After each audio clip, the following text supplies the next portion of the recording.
ఓం నమ శివాయ. ముల్పూరు ఓం నమ శివాయ. అంతేగా శివుడు కనపడ్డాడు. రేపల్లి తెనాలి ప్రయాణంలో ముల్పూరు చేరుకున్నాం. జనాలపై ప్రయాణంలో రాబోయేది కూచిపూడి.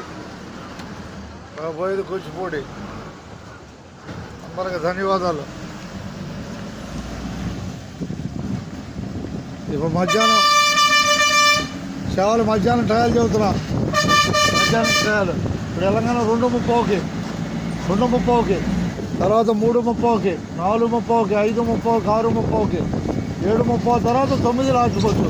తెనాలి, చావలి, రేపల్లి మధ్యాహ్నం నుంచి. అందరికీ ధన్యవాదాలు. ఉన్నట్టే ముల్పూరు చెరువు కనపడుతుంది. ఏ ఛానల్ పోయిన ఛానల్ చెప్పమ్మా. ఛానల్ పేరు చెప్పు. రైట్, ఓకే, అట్లాగే ధన్యవాదాలు.